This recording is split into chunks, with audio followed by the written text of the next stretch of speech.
Hi, welcome to a new episode of Shades of Us. I am Ramat. Today I am going to be talking about being the weaker sex. So I need to start with a story. There's this woman I know, really beautiful, inside and outside. She had such light about her that it was so amazing to be in the same room with her.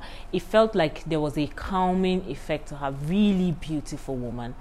And she wasn't married for a while, but she exuded such calm, radiance, grace and class that a lot of people wanted to be with her.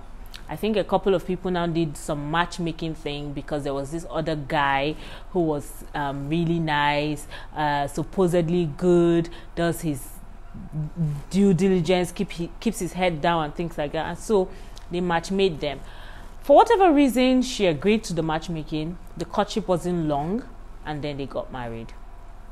Next thing, less than 4 months into the marriage, I noticed something completely different about her. I went in to shake her hands, and then her light seemed to have dimmed.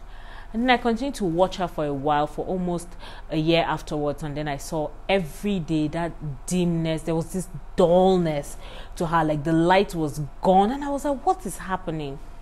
So I heard that this woman had, since she married, been really going through it, that her husband insisted on fresh meals in the morning, in the afternoon, at night. Every time he ate anything, it had to be fresh meals. So she would wake up, because she worked in the corporate sector and he also worked in the corporate sector. So they had, 8 to 5s and all of that. And she would wake up as early as possible to prepare his breakfast and his lunch, pack his lunch for him. And then once she comes back home, an 8 to 5, you probably close at 6 o'clock, 6:30. She gets home at 7 o'clock. She starts preparing a fresh meal for when the husband returns home. Like, he could even return home before her, and he would sit down and wait for her to come cook for him and things like that. And that what was worse was, this is someone who worked in the corporate sector, who was always washing his suits and all of it. He was always dressed in suits, and then he insisted that she wash his suits because he was no longer going to be taking them to the laundry place, because he was now married. And it was, in essence, the tiredness that was dimming the light that she had. And for a long time, I was pissed off with the man. I was like, what level of nonsense was this? Why did he think this was okay? But you just have to kind of, in a way, mind your business. But then I was really sad about that story. So one of the reasons why things like this happens a lot is because religion preaches that women are the weaker sex. In Islam, the Quran and the Hadith says a woman has a weaker mind. And this can be found in Quran 2, verse 228, and Bukhari 6, verses 301, respectively. The Bible in 1 Peter 3:7 calls the woman the weaker vessel, and early Judaism saw the woman as weak-minded. So generally, religion kind of preaches that women are weaker than men. Either they are weaker minds, weaker bodies, weaker whatever. And it's not just these religions. Lots of religions across the world celebrates the man as the strong one and the woman as the weak one. And not just religion, culture also says women are weaker. It's why men are expected to go hunting, go and attack the big bear in the forest, wherever that forest is, and to kill it and to bring the meat for the family to eat and stuff like that. So my question is, if we are these weaker sex, why do we do the bulk of the work that happens? I mean, first, you take care of your family, you cook, you clean, you arrange your house, take care of children, you do all of that. You carry children. And I know of a man whose wife was 9 months pregnant, and he kept insisting that he wanted to eat pounded yam. And she was going to pound the yam for him. I'm not talking about like something that someone told me, something I saw myself. Like, literally, she pounded yam, they ate, and then a few hours later, she gave birth to a child. And she had just returned from the hospital, and next thing you know, she was pounding yam again. For what? So if we are this weaker sex, why are we doing the bulk of the work? I think a lot of it is because people think that housework is not work and that it's just something that needs to be done. But it is work, a whole lot of work. And men will tell you, oh, housework is not work. And I think I've said it in a couple of other episodes, but I mean, housework is work. And it is really grueling work. Do you know what it takes to wash a pile of laundry, or to clean a whole house, or to even cook? Do you know how much energy is expended in cooking? I remember something that was going on Twitter, and they were talking about how men bond over discussions and whatnot during holidays, while women are bonding over cooking. And I was like, that is not bonding, that is suffering.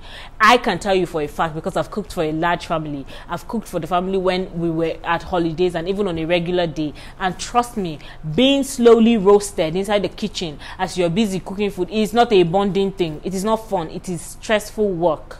Men especially think that house chores are not chores. They're the ones that just look at it and say, no, it's not.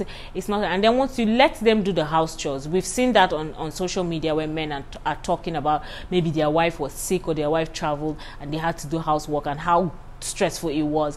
And for some of them, they believe that that's what changed their mind. In fact, there was this man who tweeted a series of this thing about how his wife was working and working and working, and that she collapsed one day and he had to rush her to the hospital. That's when he realized that housework is hard work. Well, we know, we have been saying it for a long time. Housework is a whole lot of work.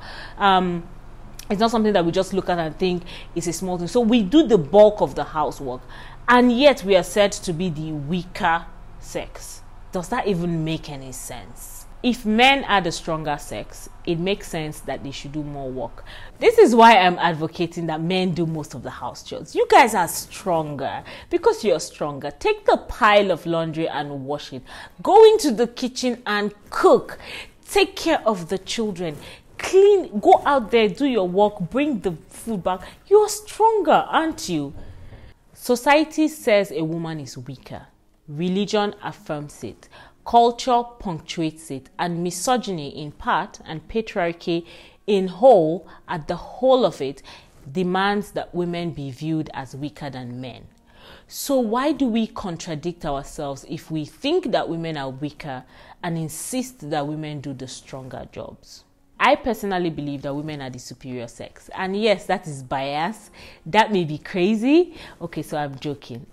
Don't fight me. I don't believe that, there's any sex that's superior or bigger or stronger. I think that we are equal and that we should work together and complement each other. But then there are people who actually believe that women are the superior sex because of how much we have to give in of ourselves and out of ourselves. I think that it would be wiser to just treat people with some dignity and respect, and to realize that we're all giving in our best. So this idea that we are weaker as a result of keeping women out of certain benefits that men can enjoy is just not fair. Let us toss it to the trash where it belongs. You should do your job. Women should do their jobs. Everyone should do their jobs and hope to improve as they do what they're doing. So I am not weak. I speak for some women and know that they are not weak. And I hope that other women who speak for themselves can also realize that they are not weak. They are not weaker than men, and they are as equal as men are. And then don't let people, use those weaker mind, whatnot, to cheat you out of things that you deserve. So that's about it on this episode of Shades of Us. I hope that we can talk about this in the comment section. Let's hear what your views are. I hope you listen to the end of this vlog to find out ways that you can reach me. I am across all social media, and this is where we'll call it a wrap. It's hugs and kisses from Ramat. Bye.